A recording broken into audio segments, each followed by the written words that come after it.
So இந்த ஒரு ஸ்லோகத்தில் நம்ம இப்போ பார்க்குறோம், பரீட்சித் மகாராஜர் சுரபையின் மகன் ஒரு தர்ம காலமாடாக இந்த ஸ்வரூபத்தில் வந்திருக்கிற தர்மன் அவர்கிட்ட வந்து கேட்குறார். இந்த மாதிரி அவர் வந்து இப்போ ஒரே ஒரு காலில் நின்றுட்டுருக்கார்.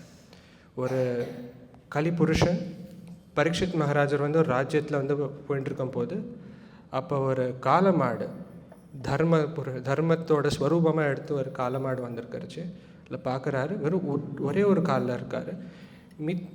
மீதி இருக்கிற 3 காலை வந்து கலிபுருஷன் வந்து அந்த ஒரு காலில் இருக்கிறச்சே கஷ்டப்பட்டு நின்றுட்டுருக்காங்க.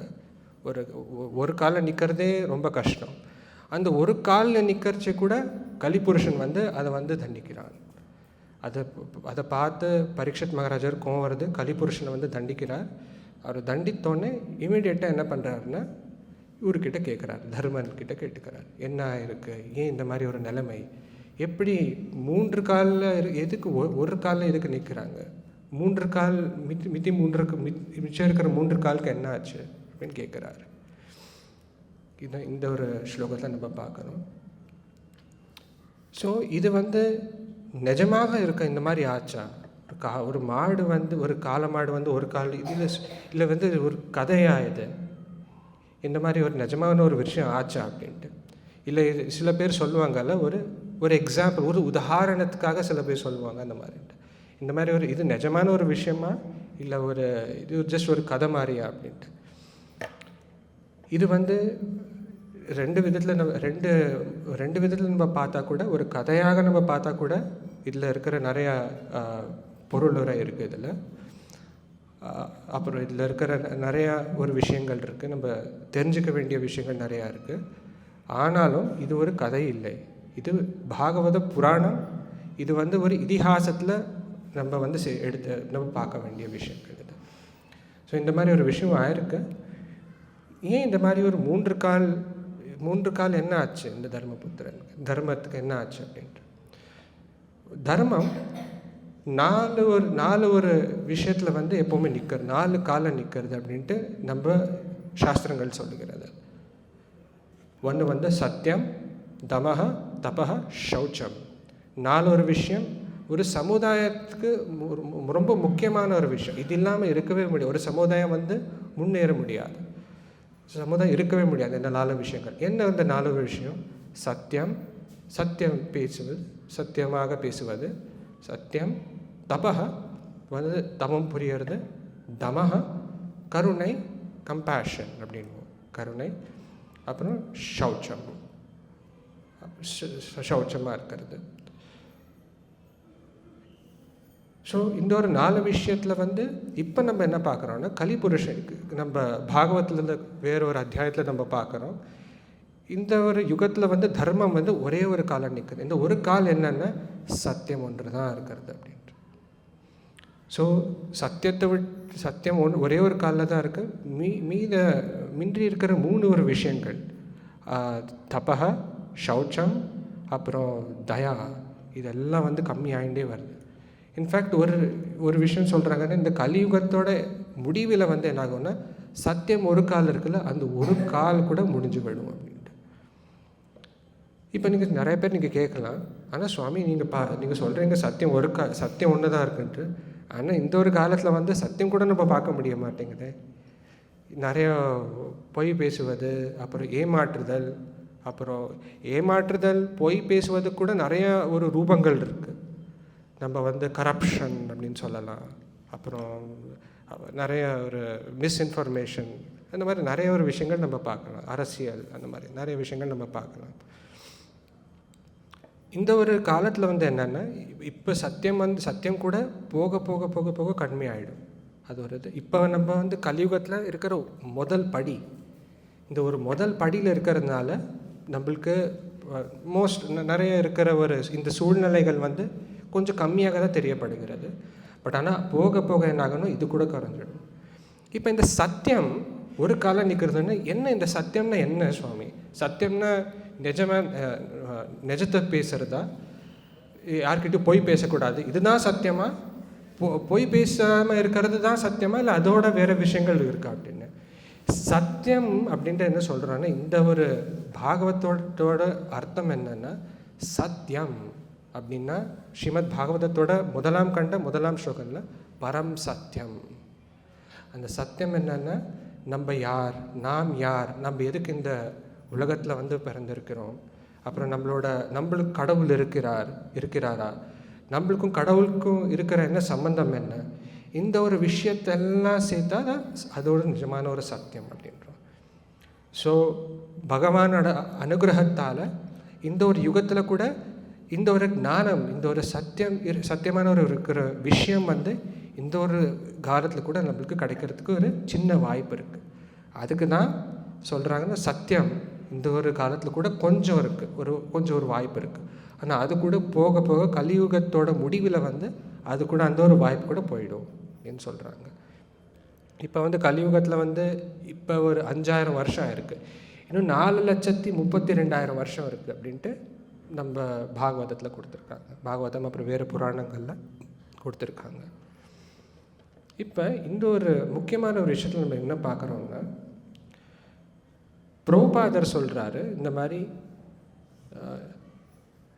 இந்த வேதத்தோட சாராம்சம், தர்மத்தோட சாராம்சம் ரொம்ப ஒரு ஒரு சின்ன ஒரு ஷார்ட்கட் அப்படின்னு வரும். அது வந்து அந்த மாதிரி ஒரு விஷயங்கள் வந்து பகவத்கீதை அப்புறம் பாகவதத்தில் கொடுத்துருக்காங்க அப்படின்ற. அப்புறம் இந்த ஒரு விஷயங்கள் தான் சமுதாயத்தில் வந்து ரொம்ப மிக சிறந்த ஒரு முக்கியமான ஒரு விஷயம் நம்மளுக்கு தேவைப்பட வேண்டியது. ஏன் இந்த மாதிரி அது ரொம்ப அவசியமாக இந்த ஆன்மீக விஷயங்கள், இந்த மாதிரி பகவத்கீதை பாகவதம் இது இல்லாமல் கூட நிறைய நாடுகள் இருக்குது. சில பேர் சொன்னாங்க, இப்போ சுவாமி நீங்கள் பாரத நாட்டில் மாத்திரம்தான் பகவத்கீதை பாகவதம் இந்த மாதிரி ஒரு விஷயங்கள் நீங்கள் சொல்கிறீங்க.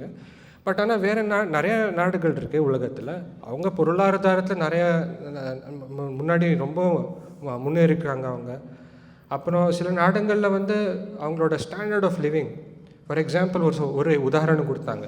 நீங்கள் பாருங்கள், இப்போ நீங்கள் சுவிட்சர்லாண்ட் போனீங்கன்னா அங்கே வந்து அதுக்கும் ஒருத்தர் சொல்லிட்டு இருந்தார், ஜஸ்ட் இப்போ ஒரு யூரோப்பியன் ட்ரிப்புக்கு ஏதோ போயிட்டு வந்துட்டு சொல்லிட்டு இருந்தார், சுவாமி நீங்கள் மாத்திரம்தான் சொல்கிறீங்க பகவத்கீதை தேவைன்ட்டு, சுவிட்சர்லாண்ட் அந்த மாதிரி நாட்டில் நாங்கள் போயிட்டு வந்தோம், தேவையே இல்லை, அங்கே நாடும் நல்லா இருக்குது, நல்லா க்ளீனாக இருக்குது நாடு.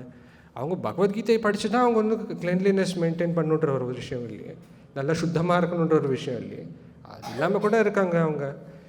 அப்புறம் அங்கே இருக்கிற நல்ல ஒரு எப்படி பிரகிருத்தியை வந்து நல்லா ரட்சணை பண்ணியிருக்காங்க, ரொம்ப க்ளீனாக இருக்குது சுவாமி, எல்லாமே ஒரு சொர்க்கத்துக்கும் அதுக்கும் வித்தியாசமே தெரியல. நீங்கள் சொர்க்கத்தை பற்றி நீங்கள் சில சாஸ்திரங்கள் கொடுக்குறாங்களோ அதே மாதிரி தான் இருக்குது சுவாமி, இருந்தால் அங்கேயே இருந்துடலாம் போல இருக்குது அப்படின்றாங்க. நீங்கள் மாத்திரம்தான் பகவத்கீதை பாகவதம் நீங்கள் பிரச்சாரம் சொல்லிட்டு இருக்கீங்க உங்கள் கோவிலில், பட் ஆனால் எனக்கு ஒன்றும் அவசியம் தெரியலையே அப்படின்ற. ஸோ அவசியமாக இந்த மாதிரி சுவிட்சர்லாண்ட் ஒரு நல்ல உதாரணமாக இங்கே என்ன சொல்கிறாங்கன்னா, பகவத்கீதை பாகவதம் அதில் இருக்கிற ஒரு சாராம்சம் வந்து ரொம்ப மிக சிறந்தது. ஏன்னா இந்த சத்தியம் என்ற ஒரு விஷயம், நம்ம யார், கடவுள்னா யார், நம்ம எதுக்கு இங்கே வந்து பிறந்திருக்கோம் அப்படின்ட்டு இந்த ஒரு விஷயங்கள் வந்து நம்மளுக்கு தெரிந்து, இதனால் என்ன ஆகிறது, இதனால் இந்த பிறப்பு அப்புறம் இறப்பு அந்த ஒரு சைக்கிள்லேருந்து வெளியில் வர்றதுக்கு நம்மளுக்கு ஒரு வாய்ப்பு இருக்குது. ஸோ அதனால் இப்போ நம்ம சுவிட்சர்லாண்டில் நம்ம போயிருந்தோம்னா எல்லாம் நல்லா இருக்கும், எவ்வளோ ஒரு 80 வயசு 100 வயசு, 80 வயசு கூட இந்த காலத்தில் கஷ்டம் அப்படின்றாங்க, ஒரு 70-80 வயசு இல்லை ஒரு 100 வருஷம் கூட நம்ம வாழ்ந்தோம்னா, ஆனாலும் சாவு என்ற ஒரு விஷயத்தில் வந்து நம்ம வந்து விடுதலை கிடைக்கிறது முடியவே முடியாது, எல்லாருக்கும் கிடைக்க வேண்டிய ஒரு விஷயம்தான் அது. ஸோ நம்ம சுவிட்சர்லாண்டே போனாலும், இன்ஃபேக்ட் நம்ம சாஸ்திரங்கள் சொல்கிறாங்க, சுவிட்சர்லாண்ட் உடுப்பா, ஸ்வர்க்கத்துக்கே நீ போனால் கூட, ஸ்வர்க்கம் கூட விட்டுருங்க, பிரம்மலோகத்துக்கு கூட போனால் கூட நம்மளுக்கு வந்து சாவு அப்புறம் பிறப்பு அப்புறம் இறப்பு இருக்கிற ஒரு விஷயத்துலேருந்து வந்து நம்மளுக்கு விடுதலை கிடைக்கிறது முடியவே முடியாது. ஆனால் அதுக்கு என்ன பண்ணணும், நம்ம அதுதான் சொல்லியிருக்காங்க. நம்ம ஒரு நாட்டை வந்து ஆளணும்னா கூட ஒரு ராஜனுக்கு வந்து பகவத்கீதை அப்புறம் ஸ்ரீமத் பாகவதத்தோட அதில் இருக்கிற விஷயங்களை பற்றி நல்லா தெரிஞ்சிருக்கணும் அவருக்கு. அப்போ தான் ஒரு ராஜனுக்கு ஒரு மிக சிறந்த ஒரு உதாரணம் பார்க்குறேன். இப்போ நீங்கள் ஒரு டாக்டர்கிட்ட ஒரு சர்ஜரிக்கு போகிறீங்க, ஒரு டாக்டர்கிட்ட ட்ரீட்மெண்ட்டுக்கு போகிறீங்க, நீங்கள் எதை பார்ப்பீங்க டாக்டர்கிட்ட, எந்த ஒரு குணத்தை பார்ப்பீங்க டாக்டர்கிட்ட? ட்ரீட்மெண்ட் நல்லா கொடுப்பாரா, சரி, வேறு ஏதான விஷயம் பார்ப்பீங்களா?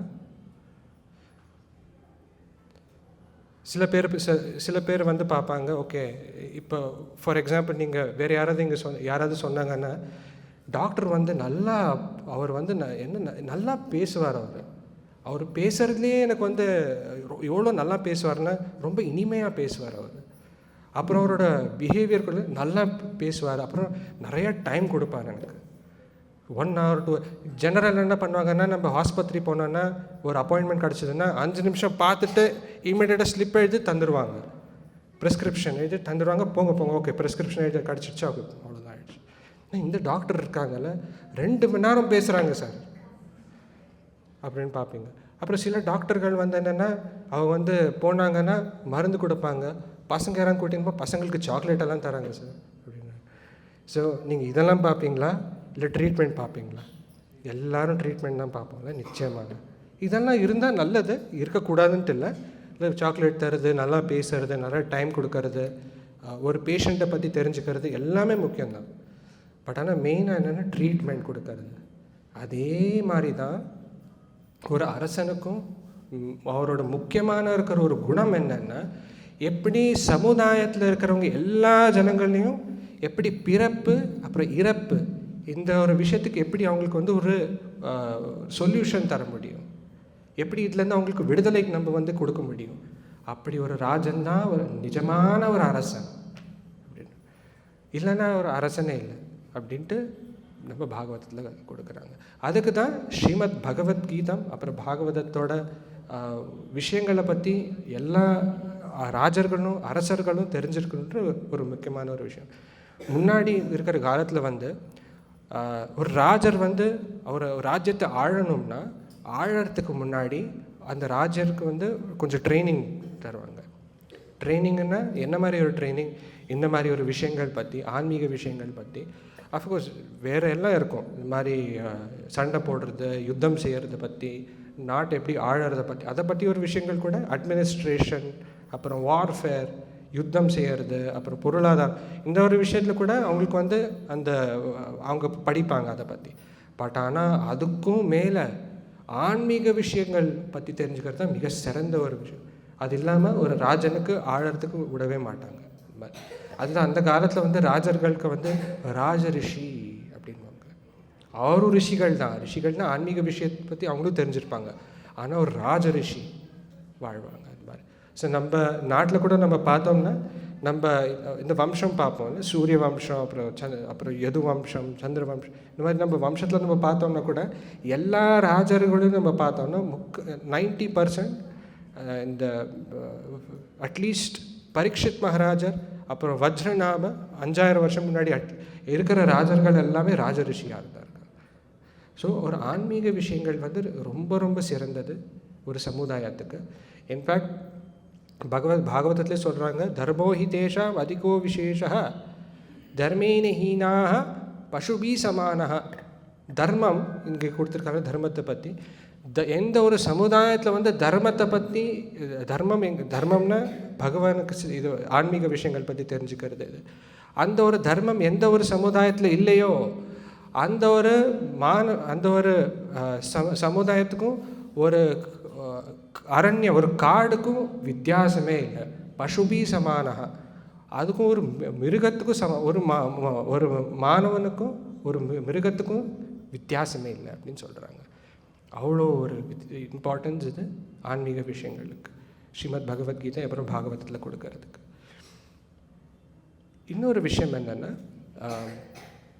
இப்போ நம்ம சில பேர் நீங்கள் கேட்கலாம், எப்படி சுவாமி நீங்கள் சொல்கிறீங்க, இப்போ ஒரு ராஜானாக இருந்தால் கூட பிறப்பு அப்புறம் இறப்புலேருந்து நீங்கள் வந்து விடுதலை செய்யணும். ஆனால் எப்படி நீங்கள் வந்து நம்ம எந்த ராஜரை எடுத்தால் கூட பிறப்பு அப்புறம் இறப்புலேருந்து நம்மளுக்கு விடுதலை அட்லீஸ்ட் இந்த ஒரு ஜன்மத்தில் அட்லீஸ்ட் முடியாது. எல்லோரும் பிறக்கிறவங்க இறக்க தான் செய்ய வேண்டும். அப்புறம் பிறப்பு நிறைய பேர் பிறந்துன்னு தான் இருப்பாங்க சமுதாயத்தில். இதை எப்படி நிறுத்த முடியும்?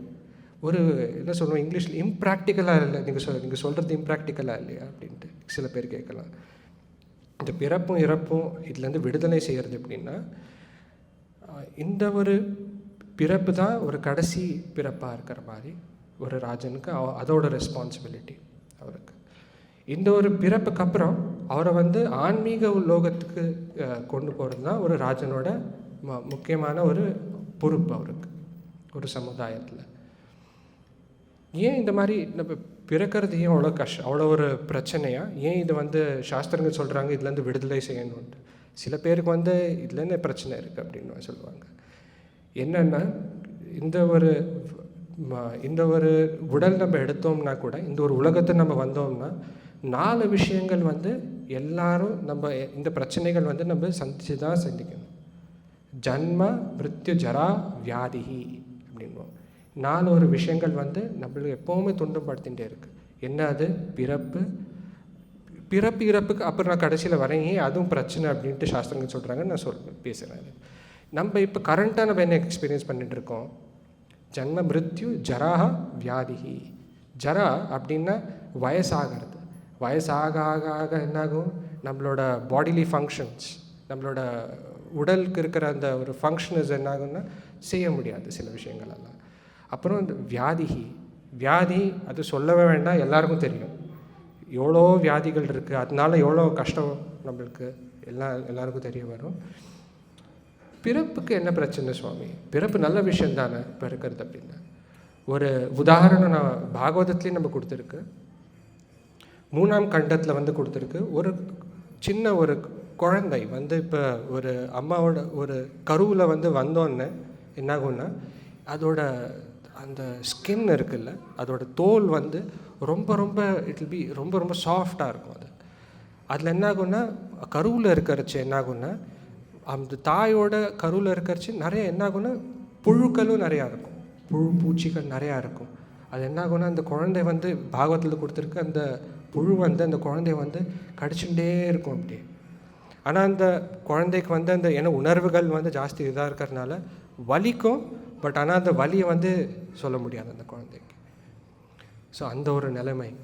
அப்புறம் அது வந்து பிறக்கறச்சே கூட என்னாகும்னா அந்த ஒரு வலி அந்த குழந்தை அப்புறம் அந்த தாய் கூட எவ்வளோ எக்ஸ்பீரியன்ஸ் பண்ணுவாங்கன்னா கூட ரொம்ப ரொம்ப சிவியராக இருக்கும் அது. ஸோ அப்புறம் என்னென்னா அந்த குழந்தை கூட என்னென்னா அந்த நம்ம வளர்றச்சே 9 மாதம் கருவில் இருக்கிறச்சே நம்ம இப்போ ஃபார் எக்ஸாம்பிள் நம்ம ஒரு ஏர்டைட் கண்டெய்னரில் நம்ம உட்காந்துட்டு ஒரே ஒரு இடத்துல நம்ம நகர முடியாது, இது பண்ண முடியாது, மூச்சு வாங்க முடியாது, அந்த ஒரு சூழ்நிலையில் நம்ம இருக்கோம். பட் ஆனால் நம்மளுக்கு அந்த ஒரு சில சிச்சுவேஷனில் தான் இருக்கணும். நம்மளுக்கு சாப்பாடு கூட நம்ம சாப்பிட முடியாது, தாய் என்ன சாப்பிட்றாலும் அதோட அந்த சக்தி தான் நம்மளுக்கும் வரும். இந்த ஒரு பிரச்சனையில் இந்த ஒரு சூழ்நிலையில் இருக்கிறது எவ்வளோ பேர் இருக்க முடியும்? நம்ம ஒரு 5 நிமிஷம் 10 நிமிஷம் கூட ஒரு ஏர்டைட் கண்டெய்னரில் நம்ம ஏர்டைட் கண்டெய்னர் விடுங்க.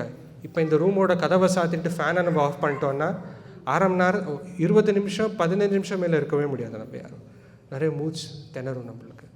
ஆனால் ஒரு குழந்தை நம்ம குழந்தை கூட நம்ம எல்லாரும் ஒரு இந்த சூழ்நிலையில் இருந்திருக்கோம். ஆனால் என்ன ஆகிறதுன்னா பிறந்தோன்னே என்ன ஆகிறதுன்னா இந்த எல்லா ஒரு விஷயமும் நம்ம மறந்துடுறோம். ஸோ இது ஒரு விஷயம் இதுன்னு. அப்புறம் இப்போ சாகரத்துக்கு கூட ஒரு உதாரணம் சாஸ்திரங்கள் சொல்கிறாங்க. சப்போஸ் ஒரு தேள் இருக்குது, தேள் வந்து கொட்டினா எவ்வளோ வலிக்கும் நம்மளுக்கு. அந்த கொட்டினா சில பேருக்கு வந்து அதோட அந்த விஷத்தோட வலினால என்ன ஆகிடும்னா கொஞ்ச நேரத்தில் அவங்க அந்த வலினாலே நிறைய பேர் செத்து போயிடுவாங்க. நிறைய பேர் சொல்லுவாங்க இல்லை அது கொஞ்சம் அந்த விஷம் வந்து பரவும் இதாகும் டேமேஜ் ஆகும், அதெல்லாம் சரி. பட் அதோட கூட என்ன ஆகும்னா அந்த வலி இருக்குல்ல, நிறைய பேர் 70 to 80% ஜனங்க இருக்காங்கல்ல, யாருக்கு தேள் கொட்டுறதோ அவங்க அந்த வலினாலே செத்து போயிடுவாங்க. நிறைய பேர் அவங்களோட உடலை விட்டுருவாங்க வலி தாங்க முடியாமல். ஏன்னா சென்சரி ஃபங்க்ஷன்ஸ் வந்து it will not be able to tolerate, அது அந்த வந்து டாலரேட் பண்ண முடியாது அவங்களால. சாகரத்துக்கு வந்து ஒரு எக்ஸாம்பிள் கொடுக்குறாங்க சாஸ்திரங்கள். எப்படி 1000 தேள் ஒருத்தர் ஒரே சமயத்தில் கொட்டினா எவ்வளோ வலிக்குமோ அந்த வலி தான் சாகரச்சே ஒருத்தருக்கு அந்த வலி பண்ணும் அப்படின்ட்டு. இதெல்லாம் சொல்கிறதுக்கு ரொம்ப கிராஃபிக்காக ரொம்ப கொடூரமாக இருக்கும்.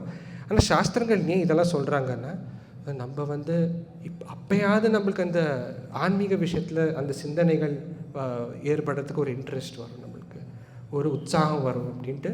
அட்லீஸ்ட் பயத்தால் அட்லீஸ்ட் கொஞ்சம் நம்ம வந்து பகவானை பற்றி இதை பற்றி தெரிஞ்சுக்கிறதுக்கு கொஞ்சம் உணர்வு வரும் அப்படின்ட்டு இந்த மாதிரி ஒரு கிராஃபிக்கான எக்ஸாம்பிள்ஸ்க்கு வந்து கொடுத்துருக்காங்க. ஒரு மாதிரி இந்த கொடூரமான ஒரு விஷயங்கள் பற்றி சொல்லியிருக்காங்க இந்த மாதிரி. பட் ஆனால் இந்த ஒரு விஷயங்கள் வந்து ரொம்ப கஷ்டமான ஒரு விஷயம் இல்லை. எப்படி சாவு, இறப்பு, ஜன்ம மிருத்து, ஜராவியாதி, துக்க தோஷானு தர்ஷனம், இந்த மாதிரி ஒரு துக்கத்துலேருந்து நம்ம எப்படி விடுதலை கிடைக்கலாம், ரொம்ப சுலபமான ஒரு விஷயம்தான்.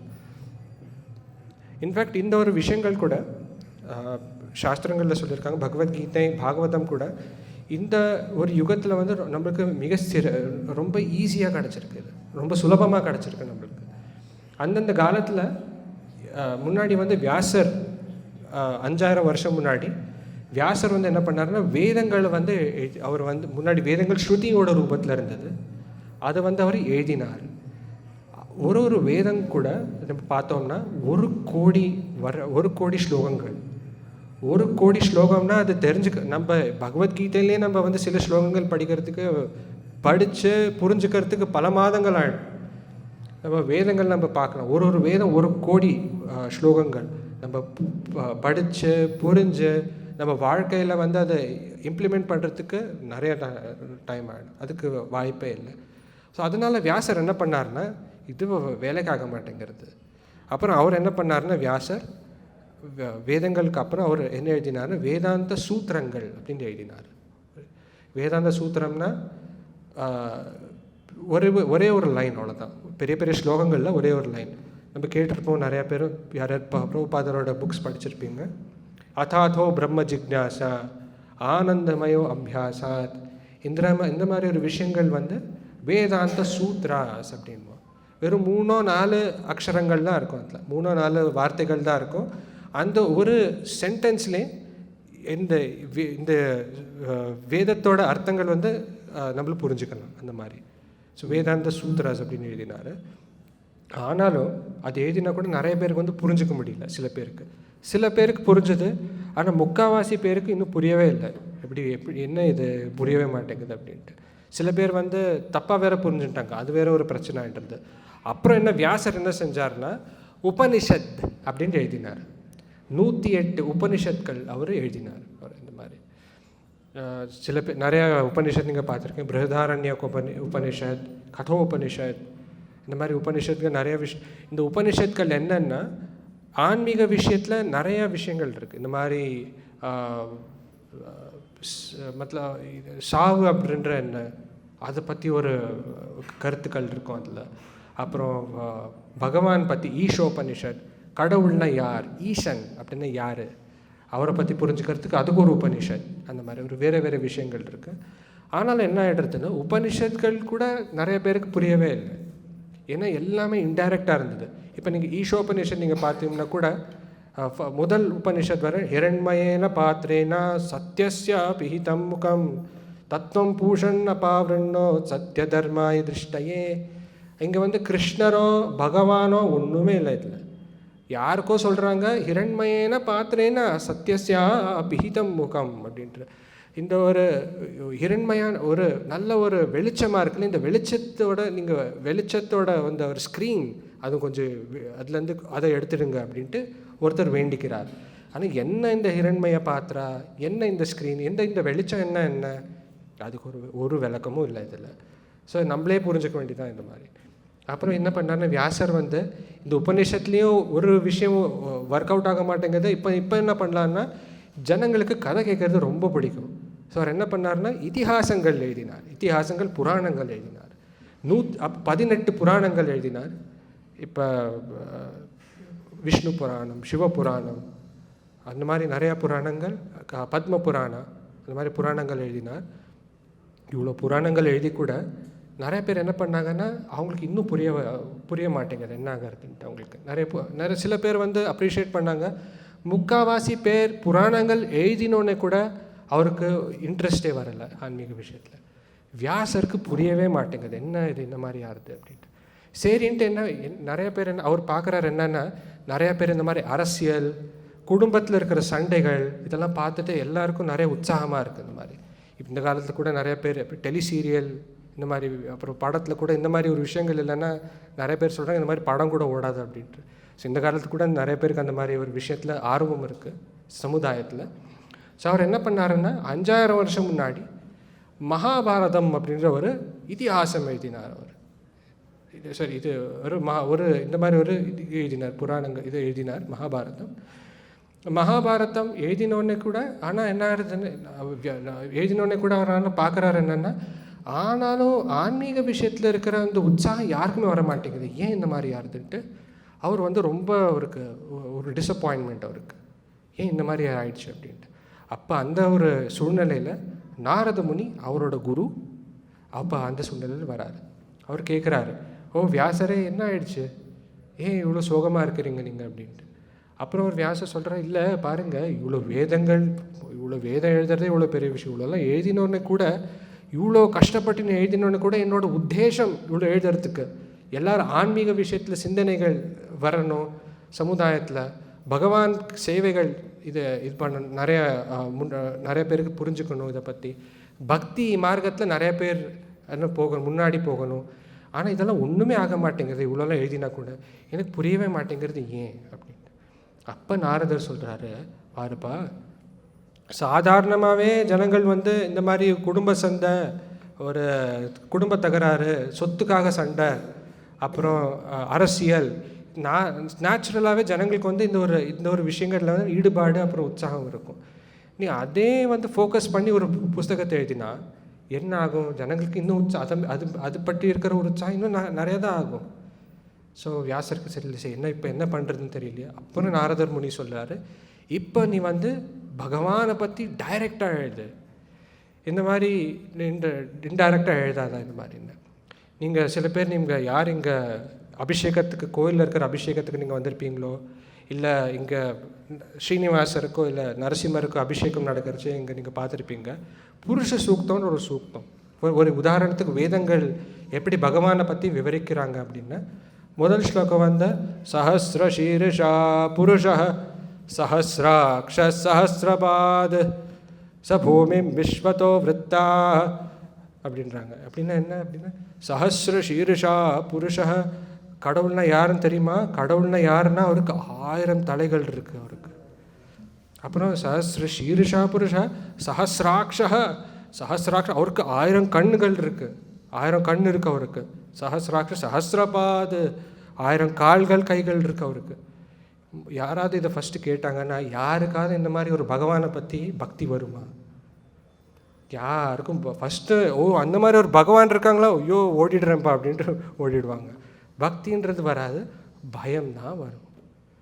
பயத்தால் யாருக்கும் பகவானுக்கு சேவை யார் இப்போ சேவை அப்படின்ற ரூப கோஸ்வாமி சொல்கிறார், அஹைத்துக்கி அப்பிரதிஹதா அப்படின்வாங்க.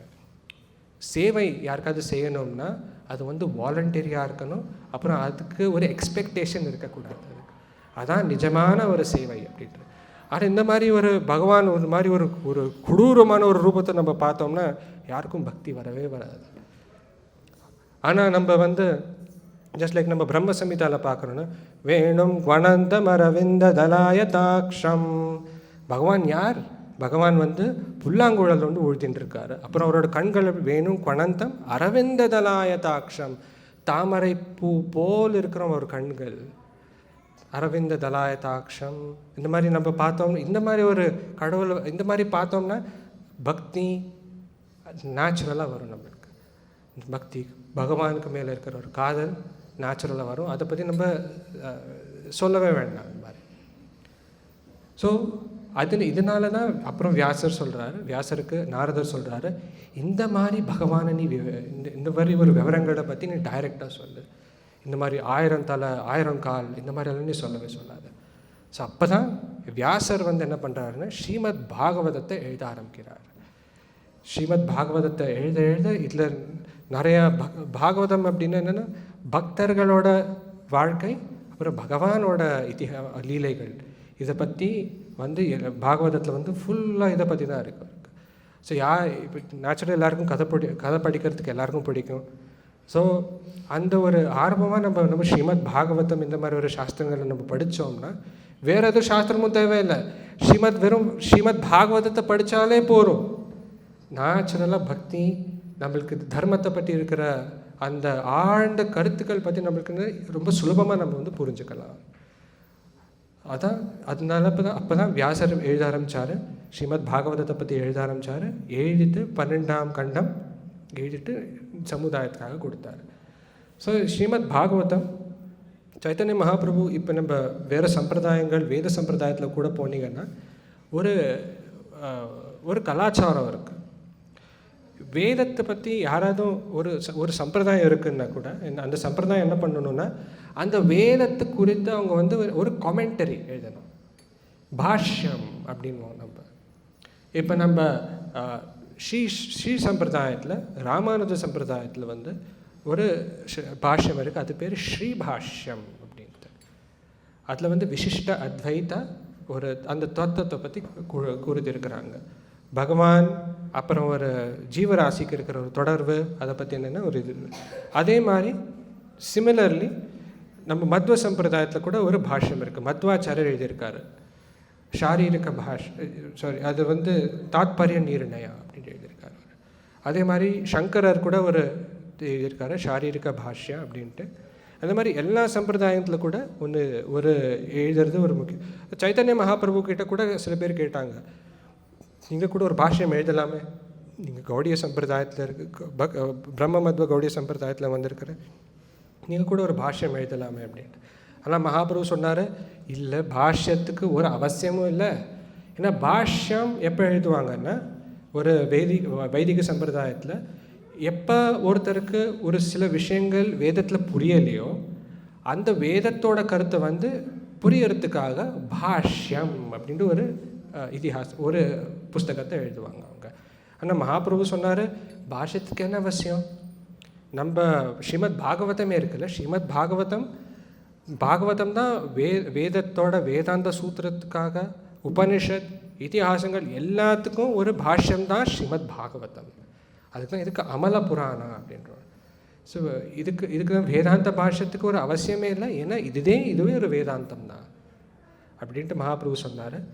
ஆனால் அஃப்கோர்ஸ் போக போக பலதேவ வித்யாபூஷன் வந்து அவர் சூழ்நிலைக்காக ஒரு பாஷ்யம் எழுதினார். அதுவும் அவர் எழுதலை, கோவிந்த தேவ் அப்படின்ற இன்னொரு கிளாஸில் நம்ம பார்க்கலாம்.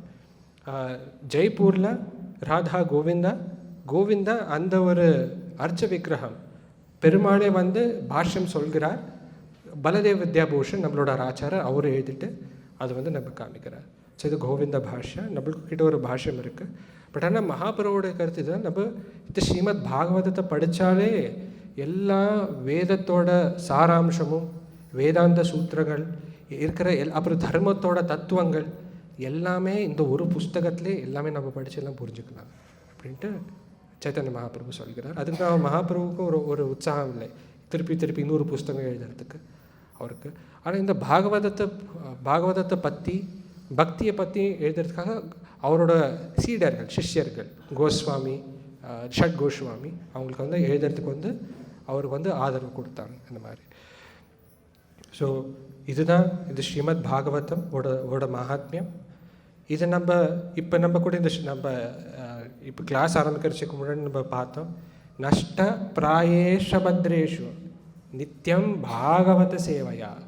நம்ம ஹிருதயத்தில் நம்ம வாழ்க்கையில் என்னென்ன கஷ்டங்கள் இருக்கோ, நஷ்ட பிராயேஷ் அபத்ரேஷு என்னென்ன விஷயங்கள் நம்ம வாழ்க்கையில் பிரச்சனையாக இருக்கும், நஷ்ட பிராய நித்தியம் பாகவத சேவை எல்லாம் இந்த மாதிரி அபத்திரங்கள் வந்து நஷ்டமாயிடும்.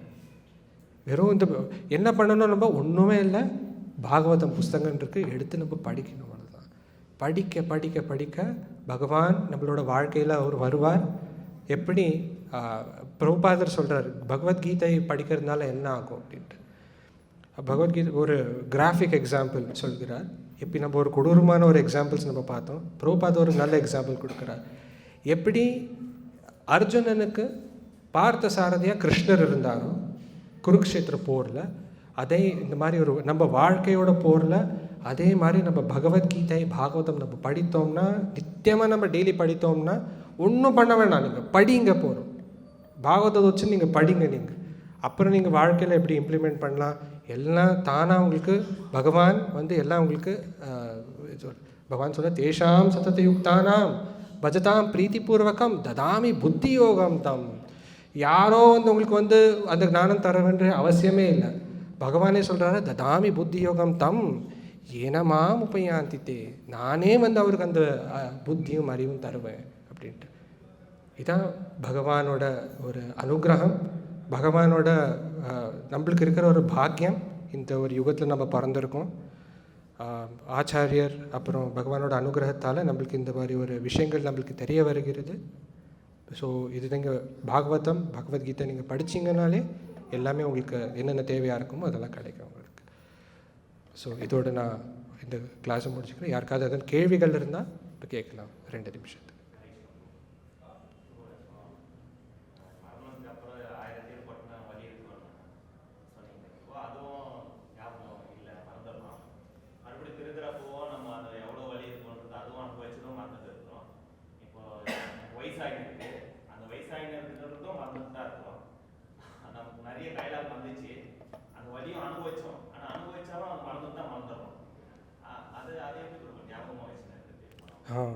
கரெக்ட், நல்ல கேள்வி. இதுதான் இதுக்கு நம்ம சொல்கிறோம் மாயா அப்படின்வாங்க. அது கிருஷ்ணர் சொல்கிறாரு, மாயா இது ஒரு இல்லூஷன். அப்படி ஒரு இது மாதிரி நம்மளுக்கு என்ன ஆகும்னா போக போக என்ன ஆகிடும்னா இந்த ஒரு அனுபவங்கள் எல்லாம் நம்ம மறந்துடுறோம் நம்ம மிக சிரமமாக. இது பகவானோட, ஏன்னா இந்த மாதிரி ஒரு அனுபவம் இருந்தால் நம்மளுக்கு முதல்ல என்ன பண்ணுவோன்னா இந்த உலகத்தில் இருக்கிறது நம்மளுக்கு யாருக்குமே பிடிக்காது. இப்போ யாருக்காதும் ஃபார் எக்ஸாம்பிள் நீங்கள் இப்போ எல்லோரும் நீங்கள் வேலைக்கு போயிட்டுருக்கீங்க, எல்லோரும் நீங்கள் சில பேர் ஸ்கூலுக்கு காலேஜுக்கு போயிட்டுருப்பீங்க, படிச்சுட்டு இருப்பீங்க. யாருக்காதும் இந்த மாதிரி ஒரு பிறக்கரைச்ச இந்த ஒரு வலியை பற்றி உங்களுக்கு அந்த ஞாபகம் இருந்தான்னா வாழ்க்கையை நீங்கள் முன்னாடி போக முடியுமா? போகவே முடியாது. நீங்கள் ஒரு வேலையும் பண்ண மாட்டீங்க. எல்லோரும் பயத்தில் இருப்பீங்க. ஓ திருப்பியும் பிறக்கணுமே, திருப்பியும் நம்ம இல்லை யாருக்காதும் இந்த மாதிரி சாகரைச்சே எவ்வளோ இந்த மாதிரி ஒரு 1000 தேள் கொட்டுற ஒரு வலியோட அனுபவம், அந்த ஒரு வலி யாருக்காவது முன்னாடி இருக்கிற ஒரு இறப்பு சமயத்தில் வந்து யாருக்காவது இந்த மாதிரி ஞாபகம் இருந்தால் சரி வேலை பண்ணுவாங்களா? யாருமே பண்ண மாட்டாங்க. அந்த ஒரு பயத்தால் தான் அந்த ஒரு பயம் இருந்தால் யாரும் பண்ண மாட்டாங்க. அதுக்கு தான் பகவான் என்ன பண்ணால் அந்த அவரோட அனுகிரகத்தால் ஏன்னா நம்மளுக்கும் என்னென்னா மனசில் இன்னொரு ஆசை இருக்குது நம்மளுக்கு. சரி இல்லை நம்மளே தனியாக நம்ம ஒரு எல்லோரும் சுதந்திரத்துக்காக இது பண்ணுவாங்கள்ல. நம்மளோட நிறைய நோய்கள் இருக்குது. ஒரு நோய் சாஸ்திரங்கள் சொல்கிறாங்கன்னா பவரோகா அப்படின்னு. பவரோகா அப்படின்னா இந்த ஒரு உலகத்தில் இருக்கிற ஒரு ரோகம் அப்படின்னா எல்லாருக்கும் சுதந்திரம் வேணும். எவ்வளோ சுதந்திரம்னா பகவான் கூட நம்மளுக்கு தேவையில்லை. பகவானை விட்டு வச்சு நம்மளுக்கு அந்த ஒரு சுதந்திரம் வேணும். ஸோ பகவான் என்ன செய்ய சரி, பட் ஆனால் என்னப்பா இந்த மாதிரி வலிக்கும் இந்த மாதிரி ஒரு விஷயங்கள் எல்லாருக்கும் பரவாயில்லையா? இல்லை இந்த வலி இல்லாமல் எனக்கு சுதந்திரமாக இருக்கணும் அப்படின்ட்டு. ஸோ பகவான் என்ன செய்கிறோம், சரி சுதந்திரமாக இருக்கணும்னா இந்த மாதிரி இருக்கிற ஒரு வலியெல்லாம் நீங்கள் மறந்துடணும். ஸோ அந்த வலியை மறக்கிறதுக்காக இந்த ஒரு விஷயங்கள் நம்ம மறந்துட்டு நம்ம வேறு விஷயங்கள் நம்ம பண்ணிட்டுருக்கோம். நம்ம இப்போ யாருக்காலும் இந்த மாதிரி ஒரு வலி யாரே இருக்கட்டும், இந்த உலகத்தில் இருக்கிற பெரிய பெரிய லீடர்ஸ், பெரிய தலைவர்கள் எல்லாம் இந்த மாதிரி ஒரு விஷயத்தை பற்றி தெரிஞ்சுட்டாங்கன்னா ஷாக் ஆகிடுவாங்க. இந்த மாதிரி ஒரு நினைப்பு இருந்தால் அவங்களுக்கு யாரும் வேலை செய்ய மாட்டாங்க, யாரும் இந்த உலகம் முன்னாடி போகாது. அதுதான் பகவானும் சொல்கிற சரி அவங்களுக்கு ஜீவராசிகளுக்கும் ஆசைகள் இருக்குது. ஸோ அதனால் அவங்களுக்கு இது பண்ணும். பட் ஆனால் இப்படி பகவான் சொல்கிறாரோ தேஷாம் சதயுக்தானாம் பஜதாம் பிரீத்திபூர்வகம். நம்ம பகவானுக்கு நம்ம சேவை செஞ்சோம்னா இந்த மாதிரி பாகவதம், பகவத்கீதை, அப்புறம் இந்த மாதிரி சிந்தனைகள் நம்ம ஈடுபட்டோம்னா அந்த நினைவுகள் நம்மளுக்கு வரும். ஆனால் பகவான் என்ன சொல்கிறாருன்னா, ஆனால் இதே ஒரு விஷயம் நான் இது ஒரு பாதி தானே சொன்னேன், இந்த கேள்வி கேட்குறதுனா இன்னொரு பாதி சொல்கிறேன். ஆனால் இந்த 1000 தேள் கொட்டுறது இருக்குல்ல, அது ஒரு பக்தனுக்கு ஒன்றுமே ஆகாது. பக்தனுக்கு யாரோ ஒரு பக்தராக இருக்காங்களோ அவங்களுக்கு சாவு இறப்பு ஒரு ஆனந்தமான ஒரு விஷயம். அதுக்கு தான் இது ஒரு ரிசர்ச்சும் பண்ணியிருக்காங்க. யார் ஆன்மீக விஷயத்தில் எஸ்பெஷலி இந்த மாதிரி ஹரிநாம ஜபம் பண்ணியிருக்காங்களோ, யார் இது பண்ணியிருக்காங்களோ அவங்க உடல் விடர்ச்சி அவங்களோட போய் பாருங்கள் ஒரு தடவை. உங்களுக்கு இதில்னா அவங்களோட அனுபவத்துக்காக நீங்கள் போய் பாருங்கள், அவரோட முகத்தை பாருங்கள். அப்புறம் யார் இந்த மாதிரி ஆன்மீக விஷயத்தில் சிந்தனை இல்லையோ அவங்களோட முகத்தை பாருங்கள். அவங்களோட உடல் விட்டோன்னே அவங்களோட முகம் எப்படி இருக்குன்ட்டு.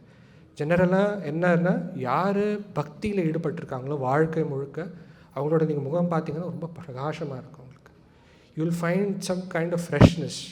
முகம் ஃப்ரெஷ்ஷாக இருக்கும் ஒரு மாதிரி. ஆனால் யார் பக்தி இந்த மாதிரி ஒரு ஆன்மீக விஷயத்தில் ஈடுபடாமல் உடல் விட்டுருக்காங்களோ அவங்களோட முகத்தை பார்த்திங்கன்னா ரொம்ப ஒரு மாதிரி ரொம்ப கஷ்டப்பட்டு உடல் விட்டுற ஒரு சூழ்நிலை நம்ம பார்க்கலாம்.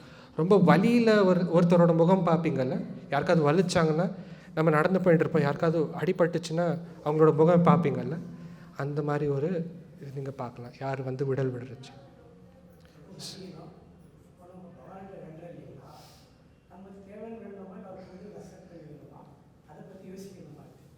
நம்ம வந்து இது ஒரு இன்னொரு நல்ல கேள்வி.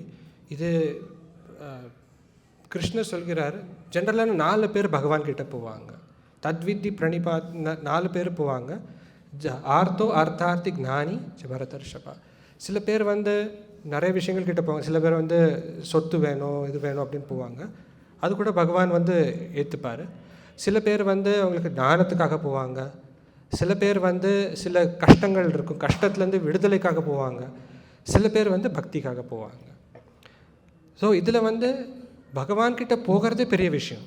அது மிகப்பெரிய அது ஒரு படி அப்படின்னு சொல்லலாம். ஸோ நம்ம பகவான்கிட்ட போகிறதே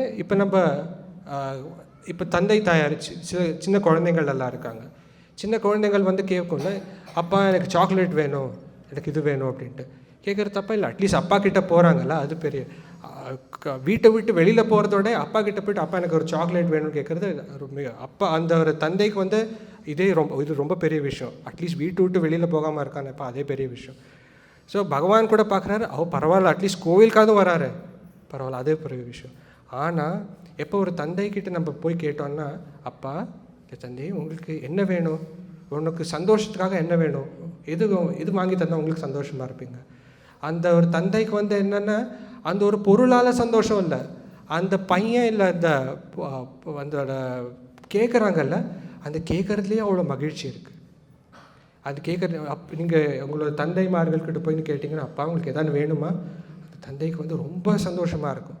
எதுவுமே வேணாம், இந்த மாதிரி ஒரு பாசமே போகிறோம், எனக்கு இந்த ஒரு பாசத்தையே எனக்கு வந்து வேறு எதுவுமே வேணாம் அப்படின்றவாங்கல்ல. அதே மாதிரி தான் நம்ம பகவானும் இருக்கார். நம்ம பகவான்கிட்ட போயிட்டு, பகவானே நீ என்ன தெரியுங்களோ எனக்கு போகிறோம் அப்படின்னு சொன்னால் அவர் ரொம்ப மகிழ்ச்சி அடைஞ்சிருவார். ஆனால் நீங்கள் அவர்கிட்ட போயிட்டு எனக்கு இது வேணும் அது வேணும்னு கேட்டேன்னா அவர் சரி ஒத்துப்பார். பட் ஆனால் அவர் அட்லீஸ்ட் அவருக்கு அந்த மகிழ்ச்சி இருக்குது, அட்லீஸ்ட் நீங்கள் அவர்கிட்ட போகிறீங்கன்ட்டு. பட் ஆனால் அவர்கிட்ட போயிட்டு, பகவானே நீங்கள் என்ன தரீங்களோ என்னோடய வாழ்க்கைக்கு எனக்கு தெரியும். எப்படி ஒரு தந்தை வந்து ஒரு பசங்களை எப்படி பார்த்துப்பாங்களோ அதே மாதிரி நீங்கள் என்ன பார்த்துக்கிறீங்க, எனக்கு அதே போகிறோம். எப்போவுமே உனக்கு அந்த பக்தி இது இருந்தால் போகிறோம் அப்படின்றோன்னா பகவானுக்கு அதோட வேறு மகிழ்ச்சி கிடைக்கவே கிடைக்காது. அதுதான் சொல்கிறாரு. அதுக்கு தான் பகவான் கூட ஒரு பாகவதத்தில் ஒரு ஸ்டோரி இருக்குது, ஒரு இதிகாசத்தில் பிரகலாத் மகாராஜர் பற்றி கேள்விப்பட்டிருப்பீங்க நீங்கள்.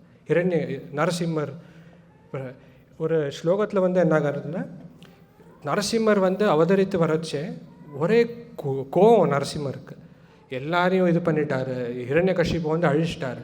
ஆனாலும் அவருக்கு அந்த ஒரு மகிழ்ச்சி இல்லை, இன்னும் கோவம் அவருக்கு கொதிச்சுன்னு இருக்கு நரசிம்மருக்கு. ஹிரண்யகசிபு அப்புறம் ஹிரண்யகசிபுவோட எல்லா சீடர்கள் எல்லாரையும் போட்டு அழிச்சிட்டாரு. ஆனாலும் அவருக்கு அந்த கொடூரமான ஒரு கோவம், என்ன பண்ணுறதுன்னே தெரியல அவருக்கு. அப்போ பிரம்மருத்ராதி தேவ அவர் எல்லாம், சிவன், ஈசன், பிரம்மா அதெல்லாம் யோசிச்சுட்டு இருக்காங்க. அட கடவுளே, இந்த மாதிரி ஒரு கோவம் நான் பார்த்ததே இல்லையே, என்ன இப்படி ஆயிடுச்சு, என்ன பண்ணுறதுன்னு அவருக்கு யோசிச்சுட்டு இருக்காரு. அப்புறம் என்ன பண்ணுறாருன்னா, லக்ஷ்மி தேவி இருக்கார், லக்ஷ்மி தேவி கிட்டே போய் கேட்குறாரு, அம்மா நீங்கள் தான் பகவானுக்கு நீங்கள் ரொம்ப நெருக்கி இருக்கிறவங்க நீங்கள் தான் இருக்கீங்க, நீங்கள் போய் கொஞ்சம் பேச முடியுமா அப்படின்ட்டு. லக்ஷ்மி தேவி சொல்கிறா, நான் போக மாட்டேன்ப்பா, இந்த மாதிரி இவரை நான் பார்த்ததே இல்லை, இந்த மாதிரி எவ்வளோ நான் அவதாரம் பார்த்துருக்கேன், இந்த மாதிரி ஒரு அவதாரத்தில் இவ்வளோ நான் பார்த்ததே இல்லையே, என்ன பண்ணுறதுனே தெரியலையே அப்படின்ட்டு யோசிச்சுட்டு இருக்காரு. அப்புறம் பிரம்மர் சொல்கிறாரு, பிரகலாதர்கிட்ட போகிறார். பாருப்பா பிரகலாதா, உனக்காக தான் அவதரித்து வந்திருக்காரு, நீ போனீங்கன்னா மோஸ்ட்லி அவர் வந்து கோவம் வந்து கட்டுப்பாட்டுக்குள்ளே கொண்டு வந்துடலாம், நீ நரசிம்மர்கிட்ட நீ போறியா அப்படின்னு. பிரகலாதர் வந்து சரி அப்படி போகிறேன் அப்படின்ட்டு ஒரு சின்ன ஒரு பூ மாலை எடுத்துகிட்டு வந்து அவர் போகிறாரு. எப்போ நரசிம்மரோட கழுத்தில் போடுறாரோ நரசிம்மருக்கு கோவம் எல்லாம் குறைஞ்சி வந்துடுது. அது ஒரு பாகவதத்தில் சொல்கிறாங்க, பகவான் எப்போவுமே அவரோட பக்தர்களுக்கு எப்போவுமே மகிழ்ச்சி தருவார். ஆனால் பிரகலாதர் வந்து ஒரு மாலையை போட்டு அவருக்கு வந்து காலில் விழுந்தோடனே நரசிம்மருக்கு அந்த மாதிரி ஒரு மகிழ்ச்சி கிடைக்கவே இல்லை. அவருக்கு அவ்வளோ ஆனந்தம் கிடைக்கிறது அவருக்கு நரசிம்மருக்கு. ஸோ இதான் பகவானுக்கு ஆனந்தம்னா இதுதான். அவருக்கு அவர் எதனால் அவருக்கு சொத்தால் கிடைக்கிறதா இதால் கிடைக்கிறதில்ல. அவருக்கு ஒரு சின்ன ஒரு பையன் அவர் யாரோ நமஸ்காரம் பண்ணுறாங்க. ஸோ இந்த ஒரு லீலை நீங்கள் எல்லாம் எப்போ நீங்கள் கோயிலில் நீங்கள் சேவிக்கிறீங்களோ இந்த பகவானை பற்றி நீங்கள் நினச்சிக்க. பகவான் எப்போவுமே ஒரு அவருக்கு ரொம்ப ஆனந்தம் கிடைக்கிறதுங்க. ஒரு தடவை நீங்கள் விழுந்து சேவிக்கிறீங்கல்ல, பகவானுக்கு பயங்கரமான ஆனந்தம் இருக்குது. அதே மாதிரி எதுவும் கேட்காம பகவானுக்கு சரணடைஞ்சிட்டு எப்படி ஒரு சின்ன பையன் இல்லை அவரோட தந்தை தாய்மார்களுக்கு எப்படி சரணடைகிறாங்களோ அதே மாதிரி நம்மளும் பகவானுக்கு நம்ம சரணடைகிறோம். அப்படி சரணடைஞ்சோம்னா பகவானுக்கு இருக்கிற மாதிரி ஒரு மகிழ்ச்சி கிடைக்காது. பகவானுக்கு மகிழ்ச்சி கிடைச்சோன்னே நம்மளோட வாழ்க்கைக்கு வேறு என்ன இது, வேறு எதுவுமே நம்மளுக்கு என்னென்ன தேவையோ எல்லாம் அவர் பார்த்துப்பார். ஸோ இதான் நம்ம சாஸ்திரங்களோட ஒரு விளக்கம்.